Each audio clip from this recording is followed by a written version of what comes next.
तो स्वागत है आपका एक नए वीडियो में। ये हमारा झारखंड ज्योग्राफी का क्लास नंबर 7 होने वाला है, जिसके अंतर्गत आज हम लोग दामोदर बराकर बेसिन को पढ़ेंगे। आपको बताया गया था पिछले क्लासेस में ही कि हम लोग झारखंड का भू आकृतिक प्रदेश पढ़ रहे हैं, जिसके अंतर्गत झारखंड को 5 भू आकृतिक प्रदेशों में इसको विभाजित किया गया है। पहला है आपका अपलिफ्टेड पार्ट रीजन, यानी कि उत्थित पाट क्षेत्र। दूसरा है आपका अपलिफ्टेड सेंटर प्लेट्यू, यानी कि उत्थित केंद्रीय पठार, जिसको हम लोग रांची हजारीबाग का भी पठार कहते हैं।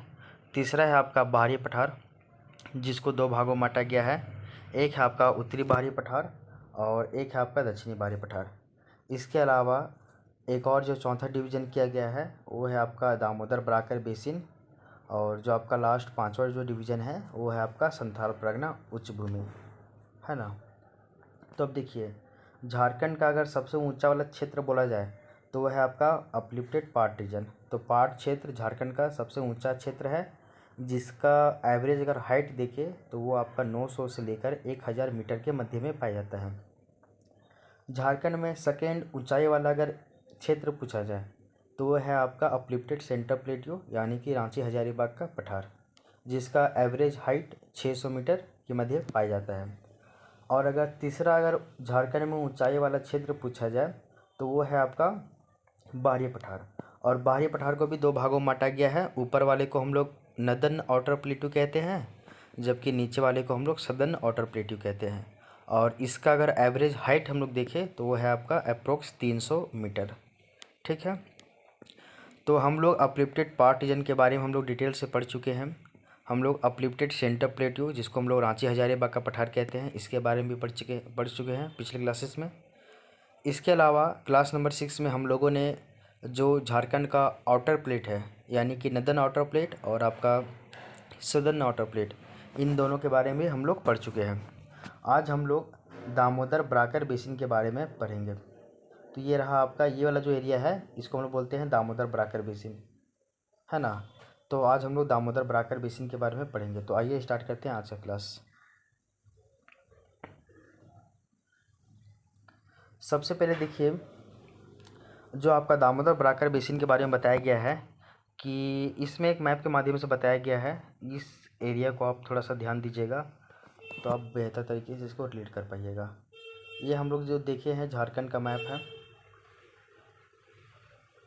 ठीक है।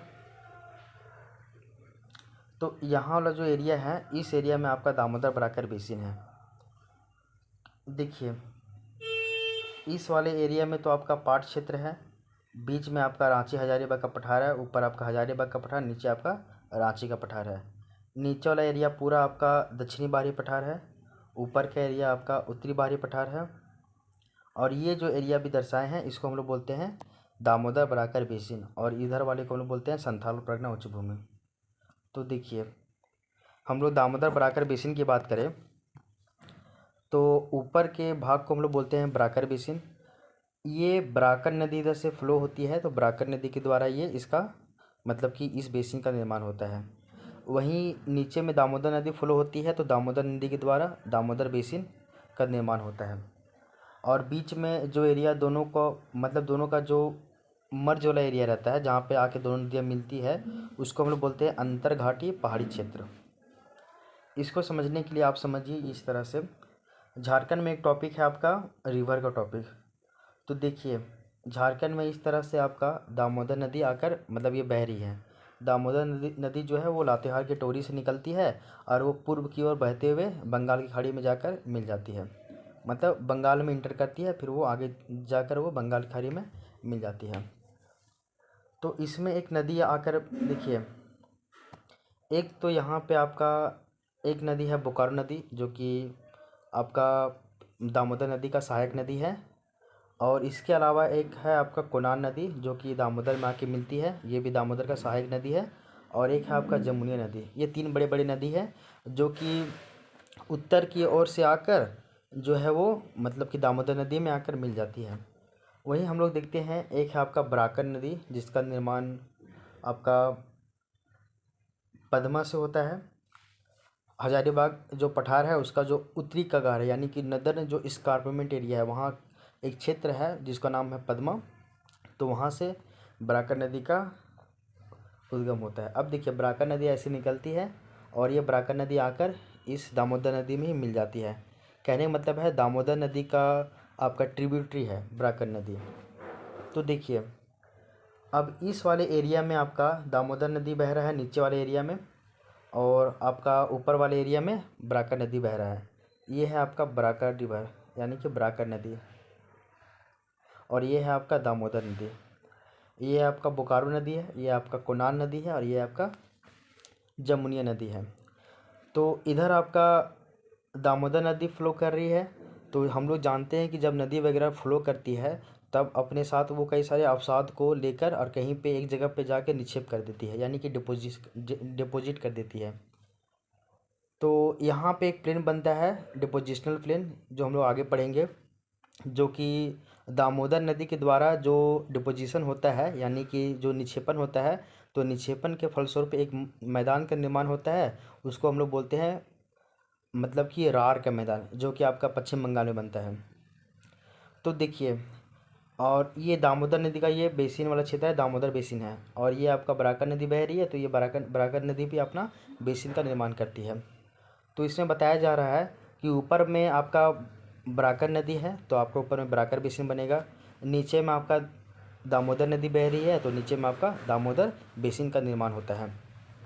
अब देखिए जो दामोदर नदी है ना, ये ऊपर से नीचे की ओर ऐसे बह रही है, मतलब कि ये ऐसा सीधा नहीं बह रहा है, बल्कि ये इस रूप में बह रही है ऐसे। तो कहने मतलब ये ऊपर से नीचे की ओर बह रही है। तो नीचे वाले को हम लोग बोलते हैं निचली दामोदर बेसिन, और ऊपर के भाग को हम लोग बोलते हैं ऊपरी दामोदर बेसिन। ठीक है ना। आगे देखिए, ये कॉन्सेप्ट आपको याद रखना होगा। देखिए ये जो है दामोदर और बराकर जो बेसिन है, ये आपका रांची हजारीबाग का जो पठार हम बताए थे कि यहाँ से आपका ये ऐसा है, ये आपका है ऊपर वाला भाग जो है ये आपका हजारीबाग का पठार है, नीचे आपका रांची का पठार है, और ये दामोदर नदी के द्वारा ही रांची पठार और हजारीबाग पठार को सेपरेट किया जाता है। ठीक है ना। तो देखिए Ranchi plateau and Hazaribagh plateau के मध्य के क्षेत्र को दामोदर घाटी कहा जाता है।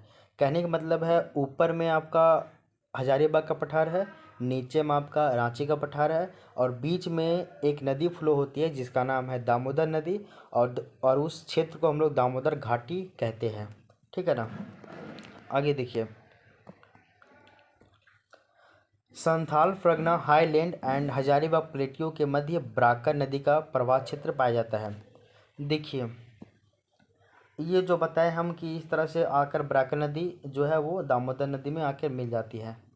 तो एक हम लोग ये भी कह सकते हैं कि जो बराकर नदी के इस साइड में आपका ये वाला जो इलाका बन रहा है ये आपका संथाल परगना मतलब उच्च भूमि बन रहा है, और नीचे में आपका ये क्या बन रहा है, तो नीचे में ये आपका रांची और हजारीबाग वाला पठार है। ये आपका रांची का पठार, हजारीबाग का पठार, और नीचे में आपका हजारीबाग का पठार, ये वाला इलाका बन रहा है। आगे देखते हैं, दोनों नदी बेसिन यानी कि दामोदर नदी बेसिन और आपका बराकर नदी बेसिन, ये दोनों जो नदी बेसिन है ये एंशियंट गोंडवाना बेसिन का ही ये पार्ट है। अब एंशियंट गोंडवाना बेसिन क्या है, तो देखिए आपको ये बताया गया था कि जब हमारा पृथ्वी एक भूभाग था, मतलब कि ये आज से बहुत करोड़ों वर्ष पहले, तो सारे महाद्वीप एक हुआ करते थे और सारे महासागर भी एक हुआ करते थे। सारे महासागर को हम लोग एक नाम दिए थे जिसको हम लोग बोलते हैं पैंथालासा, और जो सारा जो महाद्वीप था इसको हम लोग बोलते हैं क्या, तो पैंजिया कहते हैं। और पैंजिया के ऊपर वाले भाग को हम लोग बोलते हैं मतलब अंगारा लैंड, और नीचे वाले भाग को हम लोग बोलते हैं गोंडवाना लैंड। ठीक है ना, ये हम लोग जानते हैं। और कहीं ना कहीं ये भी जानते हैं कि जो झारखंड जो है वो गोंडवाना लैंड का ही हिस्सा था। ठीक है ना। आगे देखिए, जो दोनों जो नदी बेसिन है दामोदर और बराकर नदी बेसिन, ये दोनों एंशियंट गोंडवाना बेसिन का ही पार्ट है, जिस कारण से इसको झारखंड का गोंडवाना बेसिन भी इसको हम लोग कहते हैं। आगे देखिए, इसमें गोंडवाना क्रम की चट्टानों इसमें गोंडवाना क्रम की चट्टान मिलती है, और जिसमें क्या क्या है, तो गोंडवाना कोयला मिलता है, निम्न गुणवत्ता वाला लो एस्क मिलता है जिसको हम लोग बोलते हैं लिमोनाइट, साथ ही साथ आपका चाइना के लिए यानी कि चिकनी मिट्टी मिलता है या फिर चीनी मिट्टी जिसको हम लोग बोलते हैं, इसके अलावा यहाँ पे फायर क्ले यानी कि अग्नि मृत्तिका मिलता है, और आपका चूना पत्थर यानी कि लाइमस्टोन भी यहाँ पे देखने को मिलता है। अब ये चीज़ जान लीजिएगा कि जो झारखंड है पहले ये गोंडवाना लैंड का हिस्सा हुआ करता था, छोटा नागपुर पूरा एरिया। इस कारण से छोटा नागपुर के संपूर्ण क्षेत्र में आपको गोंडवाना कोयले का निक्षेप देखने को मिलता है, यानी कि डिपोजिशन मिलता है गोंडवाना कोयला का। अब देखिए कोयला भी जो है वो आपका 4 तरह का है। एक है आपका एंथ्रेसाइट कोयला, एक है आपका बिटुमिनस कोयला, एक है आपका लिग्नाइट कोयला, एक है आपका पीट कोयला। लेकिन झारखंड में सबसे ज़्यादा एंथ्रेसाइट और बिटुमिनस कोयला ही देखने को मिलता है, और इसमें भी कंपैरिजन किया जाए तो आपका एंथ्रेसाइट कम मिलता है और बिटुमिनस कोयला जो है वो झारखंड में बहुत ज़्यादा मात्रा में मिलता है। और झारखंड में जितने भी कोयला मिलते हैं वो सभी किसी न किसी नदी घाटी के इधर उधर ही किनारे में ही मिलेंगे, नदी घाटी में मिलेंगे। और आपको पिछले क्लास में बताया गया है कि झारखंड में जो गोंडवाना कोयला है इसका जो निक्षेपण है वो 8 नदी घाटियों में है। जैसे कि आपका दामोदर नदी घाटी में है, ब्राकर नदी घाटी में है, आपका सोन नदी घाटी में है, बांसलोई नदी घाटी में है, अजय नदी घाटी में है। तो इस तरह करके टोटल 8 नदी घाटी है, उसमें आपका गोंडवाना कोयला का निक्षेप मिलता है। इसके अलावा ये भी बताया गया है कि गोंडवाना कोयला को 5 उपसमूह में बांटा गया है। एक है आपका तालचर समूह का कोयला, एक है आपका रानीगंज समूह का कोयला, एक है आपका दामोदर क्रम या फिर दामोदर समूह का कोयला, एक है आपका करहर बारी समूह का कोयला, एक है आपका मतलब कि ब्राकर समूह का कोयला। ये सारे क्लासेस को हम लोग पिछले क्लास में देख चुके हैं, तो ये आपको पता होना चाहिए कि झारखंड में इतने सारे जो है वो कोयला का निक्षेपण पाया जाता है। और इस इलाके में क्या क्या मिलता है वो भी हम लोग देख चुके हैं कि कई सारे में आपका जो लो मतलब कि निम्न गुणवत्ता वाला लो एस्क है जिसको हम लोग लिमोनाइट बोलते हैं वो मिलता है, गोंडवाना कोयला मिलता है, China clay, fire clay, limestone, ये सभी इसमें देखने को मिलते हैं। इसके अलावा देखिए इसमें ना डोलोमाइट का भी निक्षेप पाया जाता है, यानी कि डिपोजिशन यहाँ पे मिलता है। आगे देखिए दामोदर वैली अपने ऊपरी भाग में एक रिफ्ट घाटी में ये फ्लो होती है। रिफ्ट घाटी कहने का मतलब एक भ्रंश में ये फ्लो होती है। एक ये आपका इस तरह से भ्रंश है, ठीक है ना। जैसे दो प्लेट आपस में जब वो टकराता है या फिर दूर होता है तो उससे भ्रंश का निर्माण होता है, यानी कि फॉल्ट का निर्माण होता है, ठीक ना। और उसी फॉल्ट के सहारे ही जो है दामोदर नदी यहाँ बीच में फ्लो हो रही है, ठीक है ना। ये आपको पता होना चाहिए। आगे देखिए, और ये जो रिफ्ट घाटी है यानी कि रिफ्ट वैली है, इसका जो निर्माण है वो कार्बोनिफेरस काल के प्रारंभ में डॉन वर्पिंग प्रक्रिया के दौरान हुआ है। डॉन वर्पिंग क्या होता है, देखिए डॉन वर्पिंग के लिए आप एक चीज़ याद रखिएगा कि एक चट्टान यहाँ पे, एक चट्टान इधर है, एक चट्टान इधर है। जब ये चट्टान आपस में ये भी इधर फोर्स लगेगा, ये भी इधर फोर्स लगेगा, और जब ये चट्टान आपस में मर्ज होंगे मतलब नज़दीक आएंगे तो बीच में ना एक फॉल्ट का निर्माण हो जाएगा या फिर भ्रंश का निर्माण हो जाएगा। तो उसी भ्रंश के सहारे ही आपका जो है वो दामोदर नदी फ्लो करती है। और इस भ्रंश का निर्माण कब हुआ है, तो आपका कार्बोनिफेरस काल में हुआ है। और अगर प्रक्रिया पूछा जाए तो किस प्रक्रिया के द्वारा हुआ है, तो वो आपका डॉन वर्पिंग प्रक्रिया के द्वारा हुआ है। आगे देखिए दामोदर नदी के ऊपरी घाटी में मोनोक्लाइनल वैली यानी कि एकनद घाटी ये मिलता है, ठीक ना। अब आप कंफ्यूज हो रहे होंगे कि दामोदर नदी का ऊपरी घाटी और निचली घाटी ये क्या कहा जा रहा है। अभी हम बताए थे कि जो दामोदर नदी है ये इस डायरेक्शन में फ़्लो करती है और इधर से आपका ब्राकर नदी इसमें आके मिल जाती है। यहीं पे आपका बोकारो नदी, आपका कोनार नदी और आपका जमुनी नदी ये सभी आके वो दामोदर नदी में तो मिलते ही हैं। अब देखिए इस वाले भाग को हम लोग बोलते हैं उत्तरी दामोदर बेसिन, है ना, और इसको हम लोग बोलते हैं निचली दामोदर बेसिन, ठीक है। तो यही है आपका। तो ये बताया जा रहा है कि जो है कि दामोदर नदी के ऊपरी घाटी में मोनोक्लाइनल वैली यानी कि एकनाथ घाटी यहाँ पे देखने को मिलता है। तो एकनाथ घाटी कहाँ पे मिल रहा है देखने को, वो ऊपर में मिल रहा है यानी कि ऊपरी घाटी में देखने को मिल रहा है। अब ये मोनोक्लाइनल वैली क्या होता है यानी कि एकनाथ घाटी क्या होता है उसको हम लोग देखते हैं। देखिए एकनाथ घाटी क्या बताया जा रहा है। देखिए अभी आपको हम बताए थे कि जो झारखंड का सबसे ऊंचा वाला क्षेत्र है वो आपका पार्ट रीजन है। क्यों है, क्योंकि जो उसकी ऊंचाई है वो सबसे अधिक है। कितना है उसका ऊंचाई, तो 900 मीटर से लेकर 1000 मीटर के मध्य में पाया जाता है। अब देखिए सेकेंड जो आपका ऊंचाई वाला क्षेत्र है वो है आपका रांची हजारीबाग का पठार, जो कि आपका उसका एवरेज हाइट है आपका 600 मीटर। और जो थर्ड हाईएस्ट जो आपका एरिया है, एरिया वाइज हम लोग देख रहे हैं तो वह है आपका आउटर प्लेट्यू यानी कि उत्तरी बाहरी पठार और आपका दक्षिणी बाहरी पठार, जिसका एवरेज हाइट जो है वो 300 मीटर है। वहीं अगर हम लोग दामोदर बराकर बेसिन की बात करें तो वो है आपका मात्र 150 मीटर, 150 से लेकर 200 मीटर के मध्य में पाया जाता है। कहने का मतलब है कि जो आपका रांची हजारीबाग पठार है, ये आपका हजारीबाग का, ये आपका रांची का पठार है और ऊपर में आपका हजारीबाग का पठार है, और यहाँ पे ठीक बीच में ही आपका दामोदर बराकर बेसिन है। तो इसका हाइट आपका 600 मीटर है और इसका हाइट आपका 150 से लेकर 200 मीटर है। कहने का मतलब आप अगर कहीं भी जा रहे हैं तो अचानक आपका हाइट तो कम हो जाएगा ना। तो यही बताया जा रहा है यहाँ पे कि जो मोनोक्लाइनल जो वैली है, एकनाथ घाटी है, इसका ये बताया जा रहा है कि देखिए इधर आपका रांची का पठार है, तो इसका जो एक स्लोप है ना, वो एक स्लोप बहुत तीव्र है, मतलब कि एकदम सडन आप अचानक ऊपर से नीचे गिरिएगा, ठीक है ना।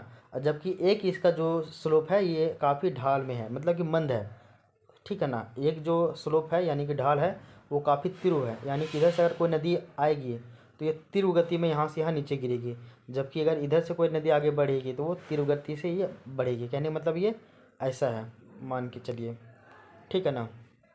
तो इसको हम लोग बोलते हैं मोनोक्लाइनल वैली, ठीक है ना। देखिए एक बार फिर से समझिए, मोनोक्लाइनल वैली क्या होता है। एकनाथ घाटी एक पठार है आपका रांची का पठार, इसका जो रांची का पठार है इस एक और है, ये काफ़ी तीव्र है, जबकि ये वाला जो एरिया है वो काफ़ी मंद है। तो यही बताया जा रहा है आपका एकनाथ घाटी। ये ओल्ड मेंढर और न्यू मेंढर ये सब में कन्फ्यूज मत होइएगा, इसको नहीं पढ़ना है। आगे देखिए, एक होता है ना अफवाह, मतलब कि जो दामोदर नदी है ना, वो इसका एक बहुत बड़ा फीचर्स है कि ये ना एक अध्यारोपित अफवाह तंत्र है। ये कहने का मतलब है ये ना सुपर इम्पोज ड्रेनेज सिस्टम का ये बेस्ट एग्जाम्पल है। अब सवाल उठता है कि सुपर इम्पोज क्या है। कहने का मतलब है ये नदी जिस एरिया में फ्लो करती है ना, ये अपना मार्ग नहीं बदल सकती है। क्यों? क्योंकि इसका जो अफवाह मतलब कि इसका जिसमें वाटर मतलब ये है कैचमेंट एरिया ये भी ज़्यादा है, और इसमें पानी का जो फ्लो है ये काफ़ी ज़्यादा है, तो ये अपना एरिया नहीं बदल सकता है, ठीक है ना। अगर कम पानी का अगर अगर किसी नदी में अगर कम पानी है तो वो अपना कभी कभी एरिया बदल लेता है, और कभी कभी ये ऐसा होता है कि वो पानी मतलब सीजनल होता है एक तरह से। जब सीज़न आता है तब उसमें पानी होता है, जैसे कि बरसात का सीज़न आएगा तो पानी रहेगा, फिर धीरे धीरे वो सूख जाएगा, तो वो अपना मार्ग वगैरह भी बदल लेगी, थोड़ा इधर जाएगी थोड़ा उधर जाएगी, फिर वो ख़त्म हो जाएगी। लेकिन जो अध्यारोपित नदियाँ होती है ये एक डायरेक्शन में बहती जाती है, और ये सदा नीरा एक तरह से नदी है। कहने का मतलब ये सालों भर इसमें वाटर का फ्लो होते रहता है और ये हमेशा आगे की ओर बढ़ती रहती है। तो जो दामोदर नदी है, या फिर अगर आप सोन नदी की बात कीजिए, या फिर आप चंबल नदी की बात कीजिए, तो ये सभी जो है ये अध्यारोपित नदी यानी कि सुपर इम्पोज जो रिवर है, इसका एक बेस्ट एग्जाम्पल देखने को मिलता है। अब हम लोग जब इसके आगे के क्लासेस में रिवर वाला टॉपिक पढ़ेंगे ना, तो उसमें कौन नदी कहाँ है कहाँ नहीं है उसको हम लोग डिटेल से पढ़ेंगे। आगे देखिए, दामोदर नदी को आपको बताया गया है कि इसको दो भागों में बांटा गया है। ऊपर वाले भाग को ऊपरी दामोदर घाटी, और नीचे वाले को हम लोग निचली दामोदर घाटी कहते हैं।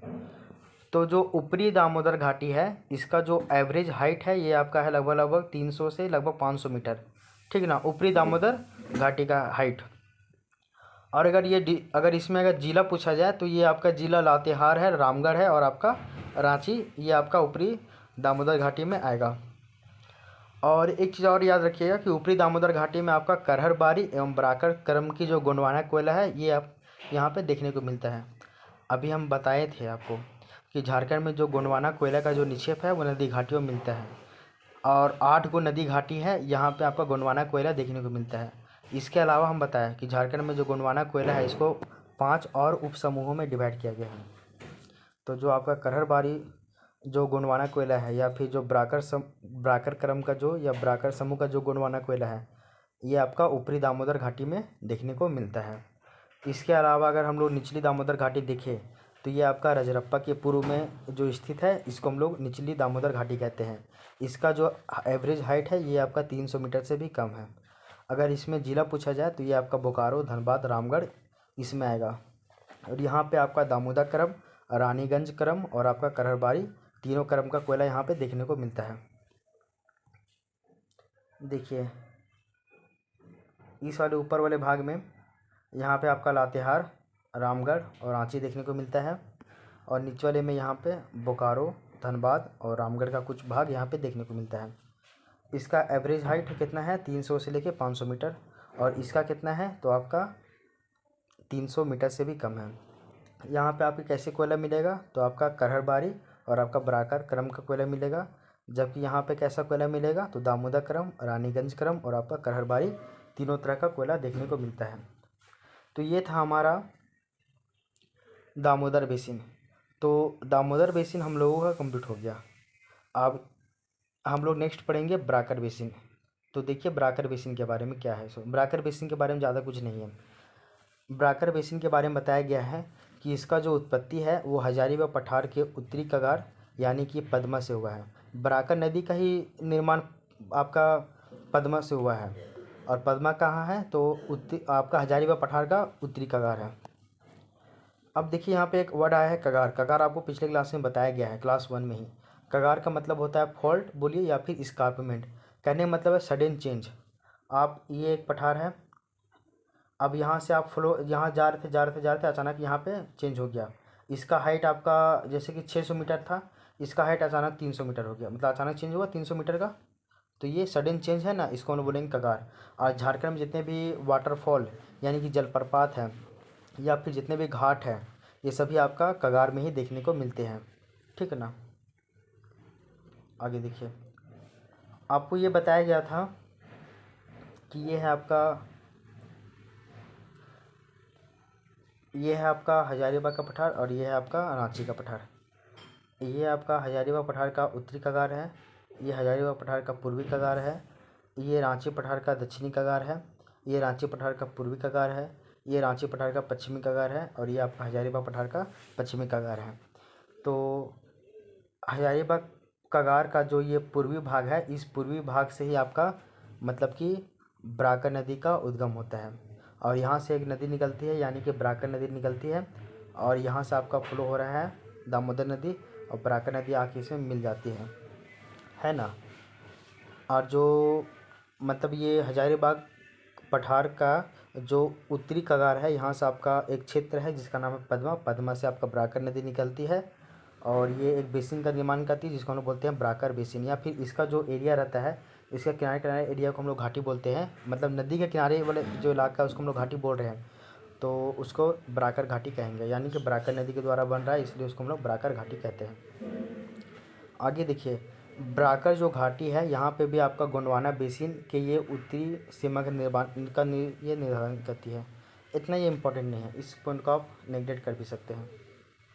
आगे देखिए, इसमें करहरबारी क्रम का कोयला मतलब जो है वो देखने को मिलता है। हम लोग बात कर रहे हैं गोंडवाना कोयला को ना, जो है वो 8 नदी घाटी में तो मिलता ही है, साथ ही साथ गोंडवाना कोयला को 5 और भी उपसमूह में विभाजन किया गया है। तो ये हम लोग देखे हैं कि जो गोंडवाना कोयला है तो वो कहाँ कहाँ पे किस तरह का मिलता है।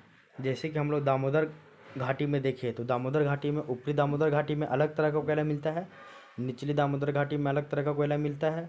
उसी तरह जो बराकर घाटी है इसमें भी आपका अलग तरह का कोयला मिलता है। तो कैसा कोयला मिलता है तो इसमें करहरबारी क्रम का जो गोंडवाना कोयला है ये यहाँ पे देखने को मिलता है।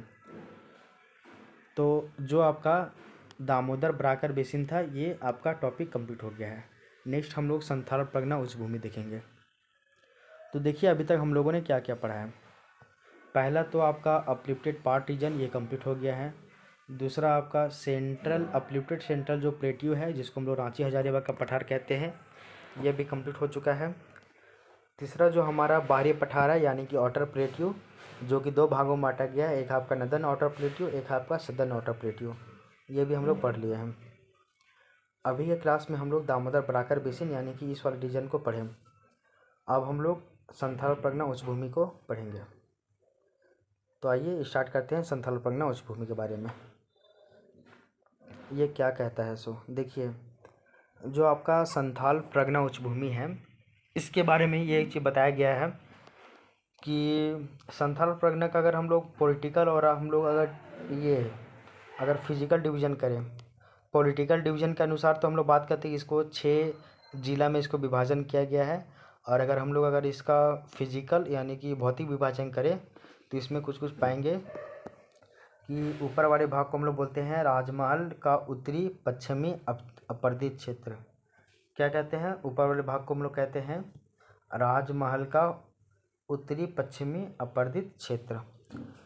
बीच में ये जो आपका एरिया है इसको हम लोग बोलते हैं राजमहल पहाड़ी क्षेत्र, और इसको हम लोग ना काली मिट्टी का भी क्षेत्र कहते हैं। क्यों? तो क्योंकि यहाँ पे काली मिट्टी पाया जाता है।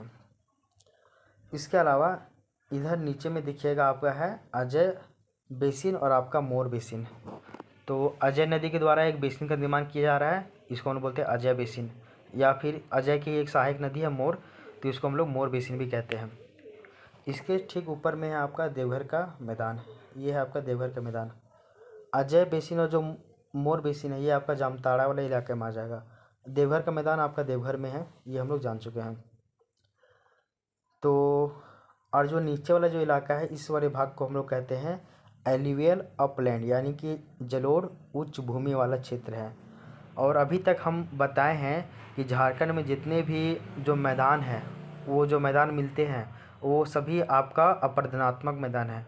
कहने का मतलब है आपका पंच परगना का मैदान अपरदनात्मक है, आपका चाईबासा का मैदान ये भी अपरदनात्मक है, आपका संजय एवं जो है मतलब कि संजय एवं खरकही का जिसको मैदान बोलते हैं ये भी आपका अपरदनात्मक है।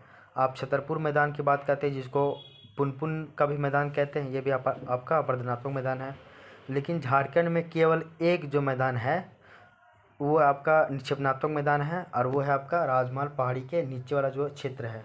ये राजमहल पहाड़ी का जो नीचे का ये जो क्षेत्र है ये एकमात्र आपका ऐसा मैदान है कि जिसका जो निर्माण है वो निक्षेपण प्रक्रिया के द्वारा हुआ है, और इसको हम लोग क्या कहते हैं जलोढ़ उच्च भूमि क्षेत्र कहते हैं।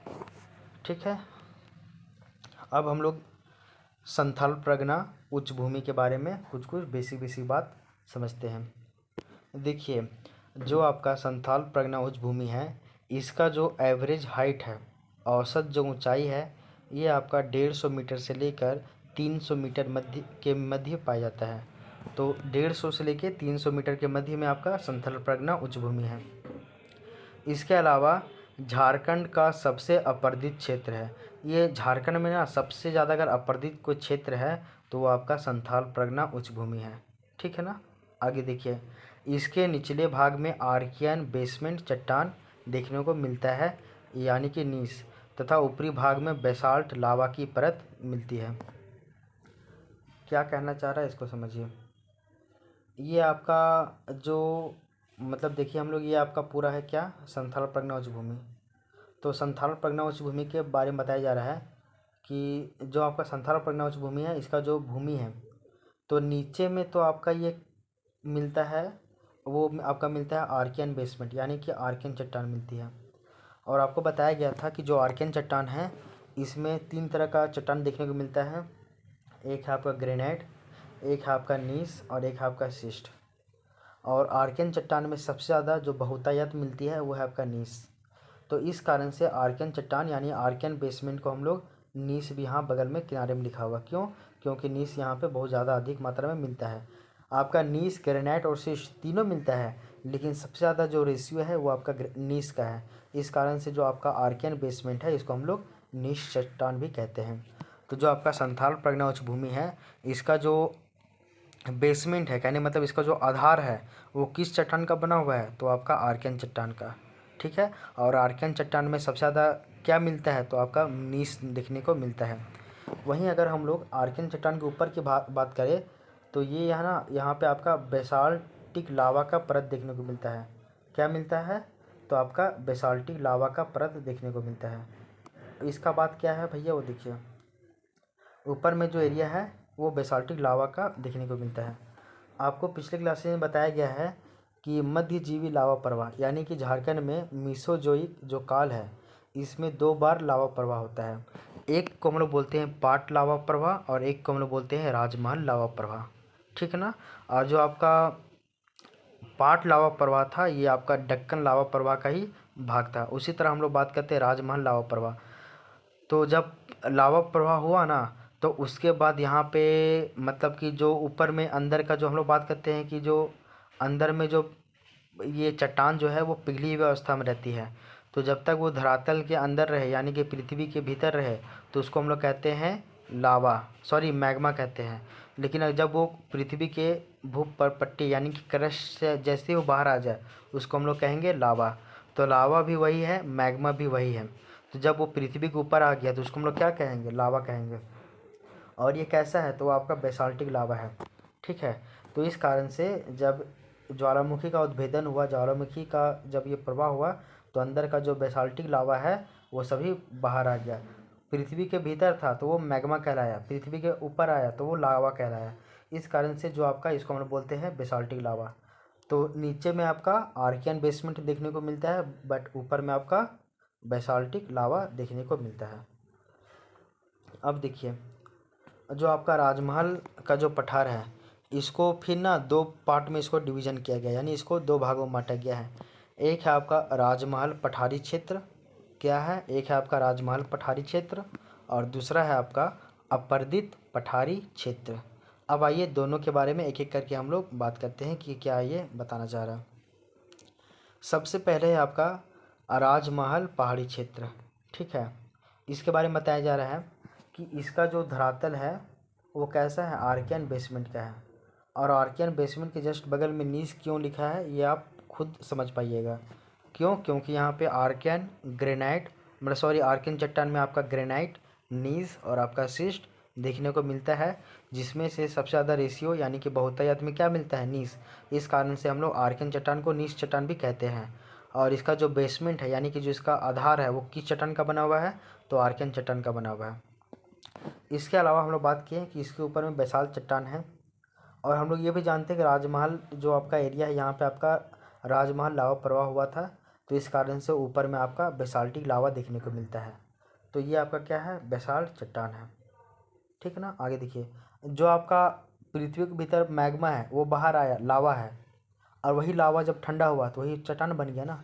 तो ठीक है, तो हम लोग बेसाल्टिक चट्टान बोलिए या फिर बेसाल्टिक लावा बोलिए, बात एक ही है।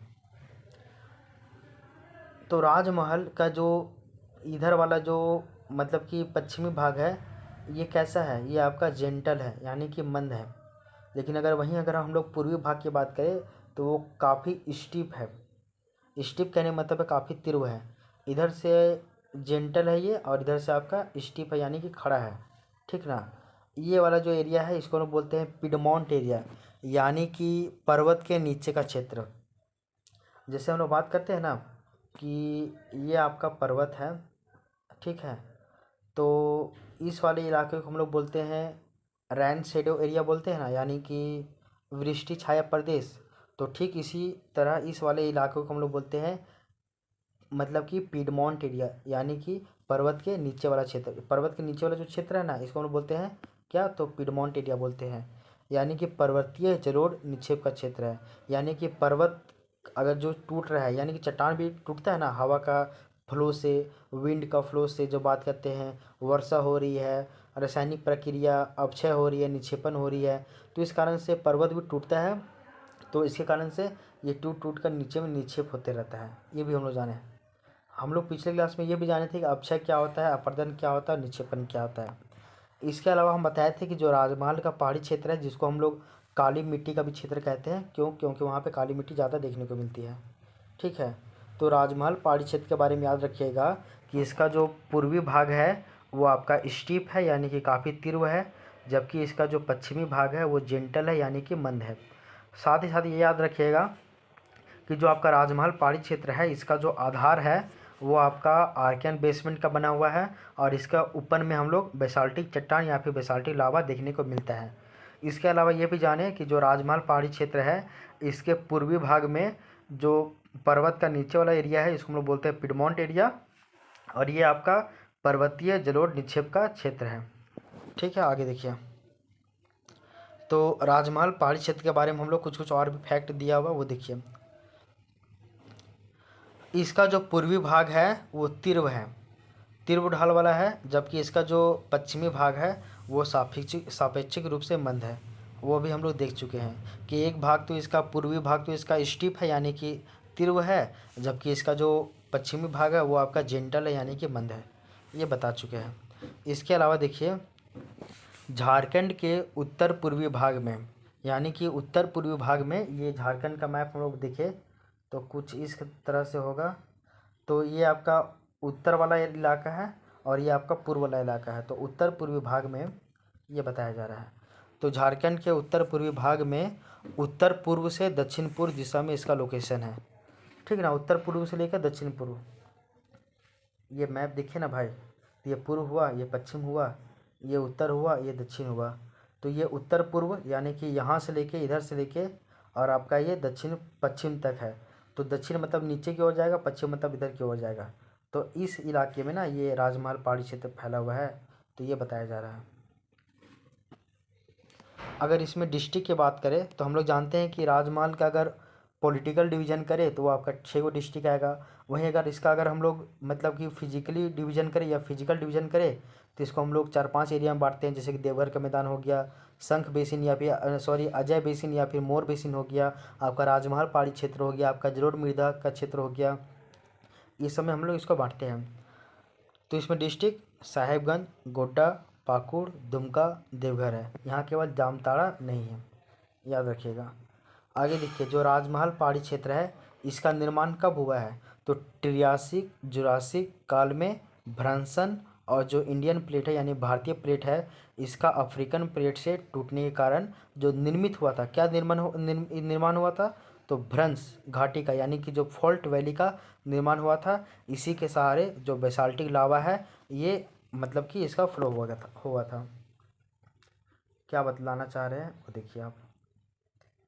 एक तो ये चट्टान है आपका, ये है आपका अफ्रीकन प्लेट, ये है आपका इंडियन प्लेट। तो जब ये ब्रेक हुआ, टूटा, तो यहाँ पे एक फॉल्ट का निर्माण हो गया यानी कि भ्रंश का निर्माण हो गया। और पृथ्वी के अंदर जितने भी चट्टान हैं वो सभी पिघली हुई अवस्था में रहते हैं, जिसको हम लोग मैग्मा कहते हैं। तो इसका फिर उद्वेलन होगा यानी कि इसका ऊपर ऊपर की ओर ये बढ़ेगी, ऊपर की ओर बाहर की ओर निकलेगी। तो बाहर जब ये बेसाल्टिक चट्टान ये बाहर निकली तो ये फिर क्या हो गया, यहाँ पे इसका निर्माण हुआ यानी कि बेसाल्टिक लावा का प्रवाह हुआ ऊपर की ओर में। और ये सब जो प्रोसेस हो रहा है ये कब हुआ, तो आपका ट्रियासिक और जुरासिक काल के मध्य में हुआ, ठीक है ना। इंडियन प्लेट और जो आपका अफ्रीकन प्लेट है ये जब टूटा, तो जब टूटने के बाद यहाँ पे भ्रंश घाटी का निर्माण हुआ, और उसी भ्रंश घाटी के सहारे ही जो पृथ्वी के भीतर जो आपका बेसाल्टिक लावा जो आपका लिक्विड फॉर्म में था वो आपका बाहर आया, और फिर वो इसका निर्माण किया, किसका, राजमहल पहाड़ी क्षेत्र का निर्माण किया। आगे देखते हैं जो इसका ईस्टर्न स्लोप है यानी कि जो इसका जो पूर्वी भाग है ये काफ़ी तीव्र है और पश्चिमी भाग मंद है। तो बताया जा रहा है कि इसका जो पूर्वी भाग है यहाँ से मयूराक्षी, यहाँ से ब्राह्मणी, यहाँ से बांसलोई, यहाँ से गुमानी नदी ये सभी निकलती है, ठीक है ना। तो समझ में आ गया कि ये सब जो नदी का नाम लिए हैं ये कहाँ से निकलता है, तो ये मतलब कि राजमहल जो पहाड़ी क्षेत्र है इसका पूर्वी भाग से निकलता है। आगे देखते हैं इसका जो दक्षिणी सीमा है यानी कि सदर्न बाउंड्री है ये आपका अजय नदी है, ठीक ना। एक चीज़ याद रखिएगा, ये आपको बार बार बताया जा रहा है। अभी हम लोग देखे ना पिछले क्लास में ये मतलब कि पीछे का ये देखे हैं, ये आपका दक्षिणी बेसिन है और इसी को हम लोग मोर बेसिन भी कहते हैं। और ये आपका राजमहल पहाड़ी क्षेत्र है। तो राजमहल पहाड़ी क्षेत्र का ये पूर्व हो गया, या पश्चिम हो गया, उत्तर है, दक्षिण है।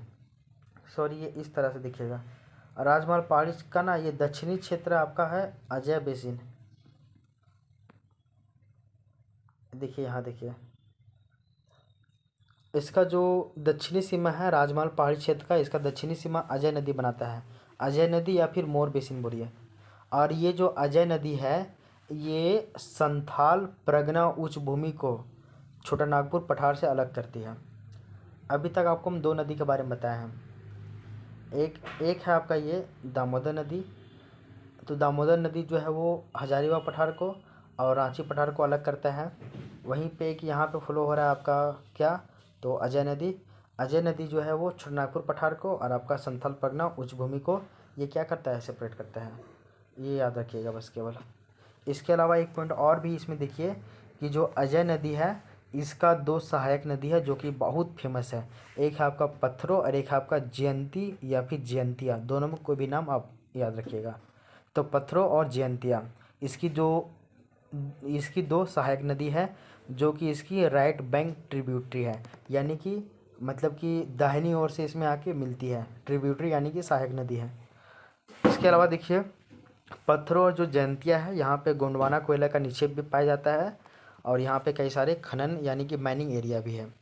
इसके अलावा देखिए पूर्वी भाग जो कि आपका काफ़ी तीव्र है, तो पूर्वी जो भाग है, इस पूर्वी भाग ढाल में ईस्ट की ओर प्रवाहित होने वाली जो निक्षेपणात्मक मैदान का निर्माण होती है, जिसे हम लोग पिडमोंट एरिया या फिर पर्वतपदीय जरूर ये उच्च भूमि का क्षेत्र कहते हैं। अभी देखिए हम लोग ये बात किया था ना कि पूर्वी भाग आपका क्या है, तीव्र है, यहाँ से कई सारी नदियाँ वगैरह निकल रही है। अभी हम लोग एग्जांपल देखें, मयूराक्षी नदी, मोर नदी और हम लोग ब्राह्मणी नदी का बात किए, तो इसी तरह कई सारी नदियाँ निकल रही है और ये नदियाँ यहाँ से फ्लो हो रही है, आगे की ओर फ्लो हो रही है। तो इसके द्वारा ये निक्षेपण प्रक्रिया के द्वारा यहाँ पे क्या होगा, एक पिडमोंट एरिया का निर्माण होगा, यानी कि जलोढ़ निक्षेप का यहाँ पे जलोढ़ निक्षेप होगा। जलोढ़ मतलब होता है एलुवियल सॉइल, और झारखंड में देखिए एलुवियल सॉइल दो प्रकार का होता है, एक होता है खादर, एक होता है बांगर। लेकिन झारखंड में जो एलुवियल सॉइल मिलता है वो है आपका खादर प्रकृति का। अब देखिए पूर्वी भाग जो है वो काफ़ी तीव्र है, यानी कि स्टीप है, और इधर से कई सारी नदियाँ फ्लो होती हैं। अब फ्लो होने के कारण यहाँ पे जलोढ़ जो है निक्षेप करती है, यानी जलोढ़ मैदान यहाँ पे मैदान बनाती है, और इसको हम लोग क्या कहते हैं, तो पिडमोंट एरिया कहते हैं। आगे देखते हैं इसको, और इसी को हम लोग जलोढ़ उच्च भूमि का क्षेत्र कहा जाता है इसी को। तो जलोढ़ उच्च भूमि का क्षेत्र हम लोग देखें ना, यानी कि ये जो नीचे वाला इलाका है, ये जो नीचे वाला इलाका है इसको हम लोग बोलते हैं जलोढ़ उच्च भूमि का क्षेत्र। यहाँ से कई सारी नदियाँ निकल रही है, इधर इधर फ्लो हो रही है, फ्लो होने के कारण यहाँ पे निक्षेप कर रही है, तो ये निक्षेपणात्मक मैदान है। तो झारखंड का एकमात्र मैदान जलोढ़ उच्च भूमि वाला क्षेत्र है जो कि आपका डिपोजिशनल प्लेन है, यानी कि निक्षेपणात्मक मैदान है। तो ये आपको समझ में आना चाहिए। इसके अलावा देखिए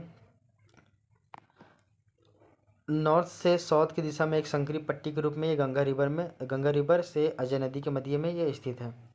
अब देखिए क्या कहने का मतलब है, नीचे में हम लोग देखें ना कि राजमहल पहाड़ी क्षेत्र के नीचे में आपका जलोढ़ उच्च भूमि वाला क्षेत्र है, ठीक है ना। ये जो क्षेत्र है ये नॉर्थ से लेके साउथ की दिशा में एक संकरी पट्टी के रूप में, मतलब ये पतला है, ये पतला से एरिया है क्योंकि यहाँ पे आपका राजमहल पहाड़ी क्षेत्र है, ठीक है। और ये एक पतली मतलब कि एक पट्टी के रूप में संकरा क्षेत्र में ये बहता है, और ये कई सारी नदियों के द्वारा ये बना है ना निक्षेपणात्मक मैदान। तो ये इसमें बताया जा रहा है कि नॉर्थ से यानी कि उत्तर से दक्षिण दिशा में एक संकरी पट्टी के रूप में ये गंगा जो नदी से और अजय नदी के मध्य में स्थित है। इधर आपका गंगा नदी फ्लो होता है, जो साहिबगंज वाला इलाका है ना, इधर आपका गंगा नदी फ्लो होता है, और यहाँ पे आपका अजय नदी और जो आपका मोन नदी बेसिन है यहाँ।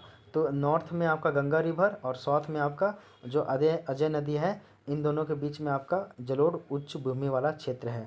और इसका जो निर्माण है वो राजमहल पहाड़ी के जो पूर्वी भाग है जो कि काफ़ी तीव्र है, यानी कि स्टीप है, यहाँ से कई सारी नदियों का उद्गम हो रहा है, जैसे कि ब्राह्मणी नदी, जैसे कि बांसलोई नदी, मयूराक्षी नदी, गुमानी नदी इत्यादि। इन सभी नदियों के द्वारा निक्षेपणात्मक मैदान का निर्माण होता है, जिसको हम लोग क्या बोलते हैं, तो जलोढ़ उच्च भूमि कहते हैं। और ये जो है ये आपका नॉर्थ में गंगा नदी और साउथ में आपका अजय नदी, इन दोनों के बीच में एक संकरी पट्टी के रूप में ये फैला हुआ है, ठीक है ना। ये पॉइंट आपको समझ में आया होगा। आगे देखते हैं हम लोग ईस्टर्न जो रिवर यानी कि जो पूर्वी जो नदियां हैं, इसके द्वारा टोटल राजमहल रीजन को अविच्छिन्न पहाड़ियों यानी कि ब्रोकन में चेंज कर दिया जाता है। देखिए आपको बताया जा रहा है ये पूरा तो पहाड़ है, राजमहल पहाड़ी क्षेत्र, बीच में इधर इधर कई सारी नदियाँ निकल रही है, इधर इधर से नदियाँ निकल रही है इधर इधर से। तो ये क्या हो जा रहा है, एक तरह से ये मतलब कि इसको ना अविच्छिन्न पहाड़ी कहते हैं, यानी कि इधर उधर किनारे किनारे से बहुत सारी नदियाँ निकल रही हैं, तो इसको हम लोग क्या बोलते हैं, तो ब्रोकन हिल यानी कि अविच्छिन्न पहाड़ी कहते हैं। कई सारी नदियाँ इससे फ्लो हो रही इस कारण से। आगे देखते हैं शंकुनुमा जो पहाड़ी है इसको हम लोग लोकल लैंग्वेज में टोंगरी और जो डोंगरी कहते हैं। अच्छा, आपको जब हम रांची हजारीबाग का पठार बतला रहे थे तो उसमें बताए थे हम कि जो आपका ज्योग्राफिक लैंग्वेज में जिसको हम लोग मोनाड नॉक कहते हैं उसको लोकल लैंग्वेज में टोंगरी और डोंगरी कहते हैं। क्या कहते हैं वो देखिए, ये आपका एक चट्टान है, ये देखिए ये आपका एक चट्टान है, ठीक है। अब इस चट्टान में पानी का फ्लो हुआ, कई सारा साल इसमें बीत गया, तो बीतने के बाद ना क्या हुआ, कहीं ये ऊंचा कहीं पे नीचा, कहीं ऊंचा फिर नीचे, ये ऐसे दिखा। इसको हम लोग बोलते हैं ये एक आपका रोलिंग प्लेन बन गया। जो आपका ऊपर उठा वाला भाग है इसको हम लोग बोलते हैं टोंगरी। क्या कहते हैं? टोंगरी। ये जो इस तरह का इलाका है इसको हम लोग बोलते हैं दोन।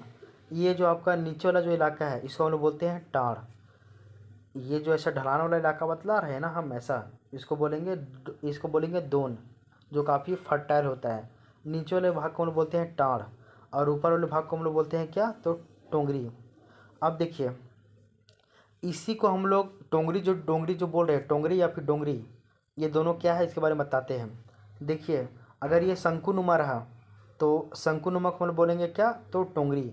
और अगर ये शेप अगर ऐसा गुम्बदाकार रहा तो इसको हम लोग बोलेंगे क्या, तो डोंगरी।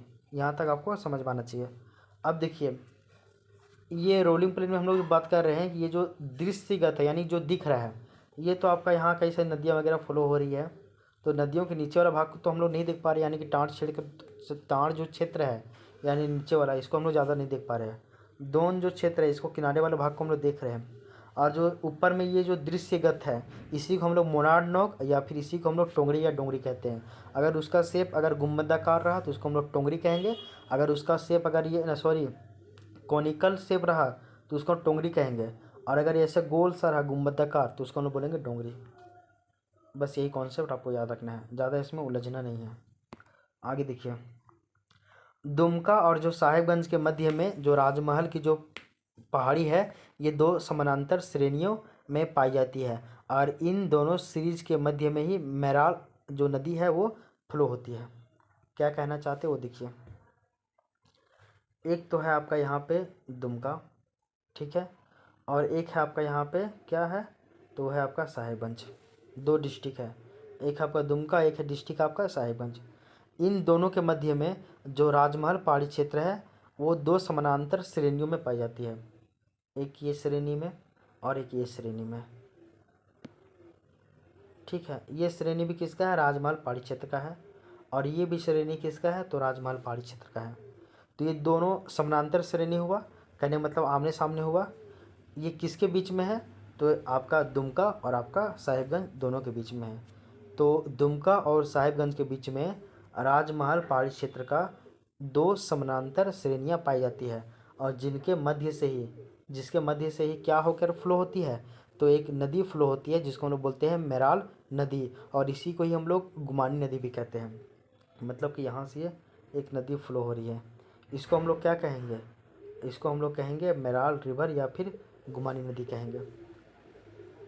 तो ये क्या लैंग्वेज के फॉर्म में सुनिए, दुमका और साहिबगंज के मध्य में राजमहल जो पहाड़ी है इसकी दो समानांतर श्रेणियाँ पाई जाती है और इन दोनों सीरीज यानी कि श्रेणियाँ के जो मध्य में ही मैराल नदी फ्लो होती है, और जो मैराल नदी है इसी को हम लोग गुमानी कहते हैं। ये अन्य मैराल जो नदी है ये आपका गुमानी की सहायक नदी है, सॉरी, तो ये गुमानी की सहायक नदी है। और जो मैराल जो नदी है इसको हम लोग ना गुमानी घाटी भी कहते हैं।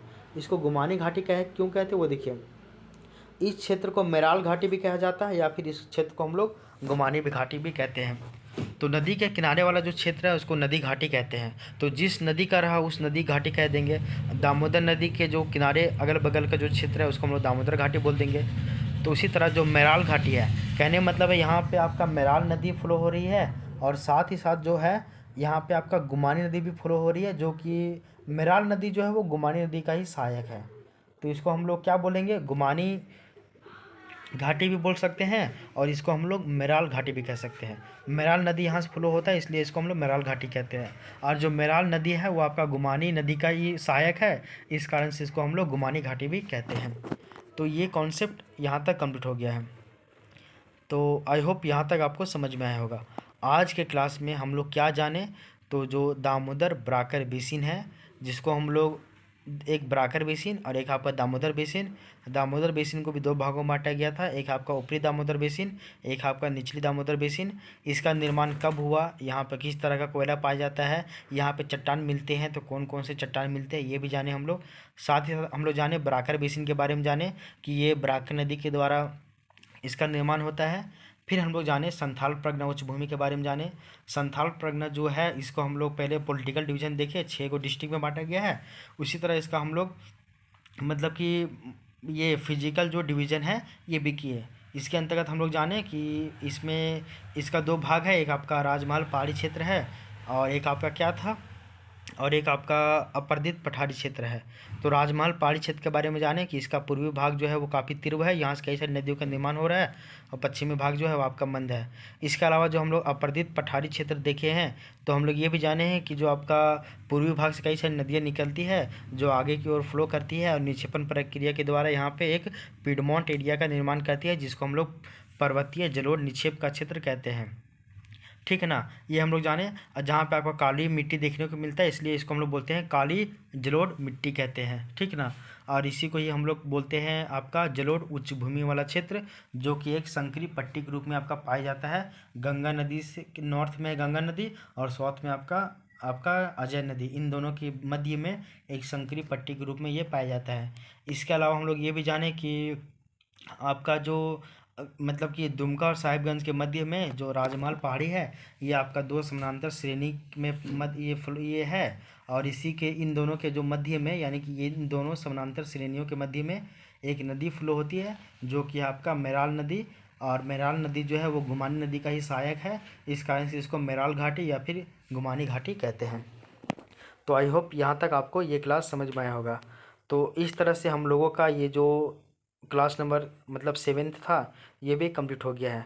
नेक्स्ट क्लास में हम लोग झारखंड में जो लावा मतलब ये छोटानागपुर जो पठार है इसका जब निर्माण हुआ था ना, तो इसका निर्माण का जो हम लोग बात करते हैं कि जब जब हिमालय का निर्माण हुआ था तो उसी समय ना छोटानागपुर के पठार में कई सारे अपलिफ्टमेंट यानी कि उत्थान देखने को मिलते हैं।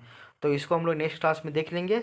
इसके बाद हम लोग फिर झारखंड का रिवर यानी कि झारखंड की नदियाँ स्टार्ट करेंगे। तो ठीक है, मिलते हैं फिर बाद में, तब तक के लिए टेक केयर, थैंक यू, धन्यवाद।